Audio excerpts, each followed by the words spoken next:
नमस्कार मित्रों कुछ एक ख़बरें अनूठी भी होती हैं, लेकिन अनूठी होने के साथ साथ तकलीफ़देह भी होती हैं। जिस तकलीफ़देह घटनाक्रम का मैं ज़िक्र आपसे करने जा रहा हूँ, उसके बारे में मैं इतना ज़रूर आपको ज़रा रेफ़रेंस के साथ, संदर्भ के साथ बता दूँ कि हम लोग अब तक एक मुहावरे के रूप में माँ के दूध का हवाला देते रहे हैं और कहा यह जाता रहा है कि अगर तुमने माँ का दूध पिया है तो फिर ये मुकाबला करके देख। मतलब ये है कि इसको एक शक्ति और ऊर्जा का प्रतीक माँ के दूध को माना गया है। और इस तरह से हमारे देश में भी एक breast feeding promotion network of India ये संस्था है जो यही काम करती है कि ये स्तनपान, विशेष रूप से स्तनपान समारोह भी मनाए जाते हैं और स्तनपान का महत्व ऐसे दिनों पर विशेष रूप से उजागर किया जाता है। विश्व में कई देश ऐसे भी हैं जहां देश के सबसे वरिष्ठतम पद पर आसीन महिलाओं ने अपने बच्चों को सार्वजनिक स्थल पर भी दूध पिलाने में संकोच नहीं किया। समझते हैं कि ये एक बहुत नेक काम है। अपने बच्चों को जब माँ दूध देती है तो उसमें ममत्व नाम की चीज़, मदरहुड, वो उसमें ऑटोमेटिकली चला जाता है और मदरहुड के माध्यम से, ममत्व के माध्यम से उसकी सेंसिटिविटीज़ बढ़ जाती हैं और उसमें एक ऊर्जा जो है वो भी पूरी की पूरी आगे उसका संचरण होता है, संचार होता है। इसलिए बहुत बड़ा इसको महत्व दिया गया और इसको एक पवित्र कार्य माना गया है। और ये भी जहाँ होता है कि जहाँ स्तनों में दूध कम उतरता है या नहीं उतर पाता, इसको एक रोग मानकर इसका उपचार किया जाता है। लेकिन अब स्थिति, विकृतियाँ समाज में सब तरफ आ गई हैं। अब ये है कि ये सबसे बड़ी आश्चर्य की बात यह है कि माँ का दूध बिकने लगा है। तो माँ के दूध का बिकना, और ये भी एक अजीब सी बात है और ये इसकी मैं आपको दरें बताऊंगा तो आप और भी परेशान होंगे। दुखद है सारी बातें कि 4500 रुपया प्रति 300 ml, प्रति 300 ml का रेट जो है वो 4500 रुपया है और इस रेट पर माँ का दूध अवेलेबल है। किस माँ का दूध किस बच्चे को दिया जा रहा है, इस बात का कोई सवाल ही पैदा नहीं होता, पता लग पाए। होता यह है कि एक बंगलौर में एक स्थित एक संस्था है और वह संस्था माँ के दूध को पास्चराइज करती है। पास्चराइज करने का मतलब आप समझते हैं कि जैसे सुरक्षित रखने के लिए जो भी एक प्रक्रिया अपनाई जाती है, जो मेथोडोलॉजी है, उसके मुताबिक दूध को सुरक्षित रखने के लिए, फटने से बचाने के लिए उसका पास्चराइजेशन, और उसका एक मकसद ये भी होता है कि बैक्टीरियाज जो हैं वो आगे, नेगेटिव बैक्टीरियाज वो आगे ना जा पाएँ। इन सब से सुरक्षित रखने के लिए पास्चराइजेशन किया जाता है एक संस्था द्वारा, बंगलौर की संस्था द्वारा, जो बेंगलुरु आजकल जिसे आप कहते हैं।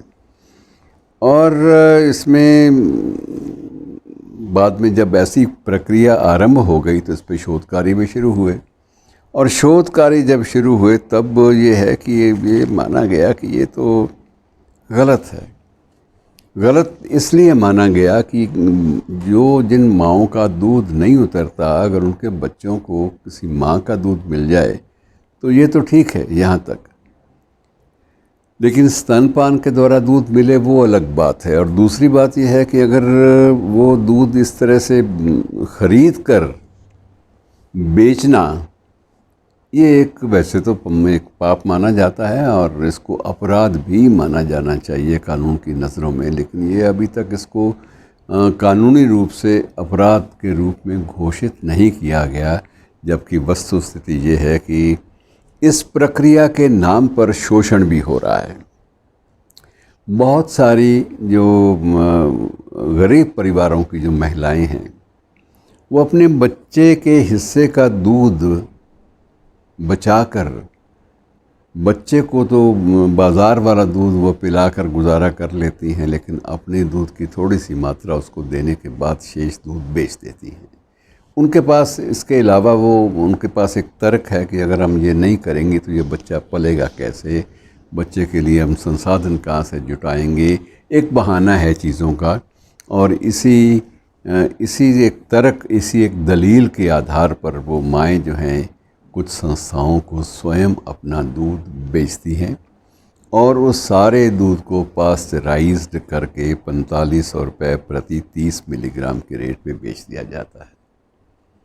अब ये चीज़ें बड़ी अजीब हैं। अब इसे आप कह सकते हैं कि ये जितनी वैज्ञानिक चेतना बड़ी है उतनी ही विकृतियाँ भी साथ साथ उसके जुड़ जाती हैं, और जब ऐसी स्थिति आ जाए मित्रों तो उस वक्त कुछ सोचता नहीं है क्या प्रतिक्रिया दी जाए।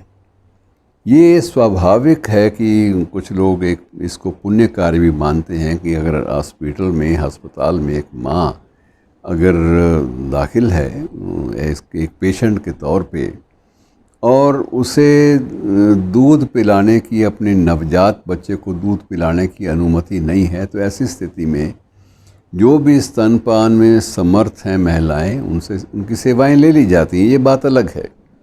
लेकिन इस तरह से उसको दूध को गरीब परिवारों की गरीबी का लाभ उठाते हुए या उनके लोभ संवरण को देखते हुए यदि दूध खरीदा जाता है तो ये बड़ी एक गलत बात है। और बेचने वालों के पास तो दलील है कि हम जिस बच्चे का हिस्सा दूध में बेच रही हैं, हमारे पास सिवाय इसके और को आय का साधन भी नहीं है। अब ये अगर आप कहें कि ये तो एक स्वाभाविक सी प्रक्रिया है, तो मित्रों ये गलत है। किसी भी मानवीय संवेदनाओं से भरी हुई प्रक्रिया को आप ऑन सेल लगा ही नहीं सकते। जब उसको बिक्री के लिए इस्तेमाल करेंगे, जब उसको बेचना आरंभ करेंगे, तो उसमें वो मातृत्व वाली भावना, ममत्व वाली भावना, जिनके बूते पर आप स्तनपान की अब तक वकालत कर रहे आए हैं, वो सारी की सारी अवधारणाएँ जो धराशायी हो जाती हैं। लगता ही नहीं कि हम लोग कोई नेक काम कर रहे हैं, और ऐसा लगता है कि जैसे पहले तो हम कहते थे कि ये माँ का दूध जो है ये बेचना भी पाप है, और अब ये है कि ये पाप जो है ये कानूनी रूप से उसको वैध माना जा रहा है कि ये अवैध भी नहीं है, कानून इसकी अनुमति देता है। अब कानून ने किस आधार पर अनुमति दी ये भी स्पष्ट नहीं है, लेकिन जो संस्थाएं, जो NGOs स्तनपान की वकालत करती रही हैं, वो अब इस विषय को बहुत गंभीर मानते हुए इसके ऊपर जहाँ शोध करवा रही हैं, तर्क इकट्ठे कर रही हैं इसके विरुद्ध, वहाँ वो उसको अदालत में चुनौती देने भी जा रही हैं। अब चुनौती में सबसे बड़ी जो गवाही है वो तो उन माँओं की होगी जिनका दूध लिया गया है, वो तो ऑन रिकॉर्ड हैं सारी चीज़ें। अब जो माँ अपने बच्चे का दूध इसलिए बेचती है कि घर की ज़रूरतें पूरी नहीं होती या बच्चे की ज़रूरतें पूरी नहीं होती, वो माँ जो है अब कहाँ सच बोलेगी, कौन सा सच बोलेगी, और कौन ऐसी माँ चाहेगी कि उसका दूध जो है वो बिकना बंद हो जाए। तो ये कई प्रश्न हैं जो आपस में जुड़े हुए हैं।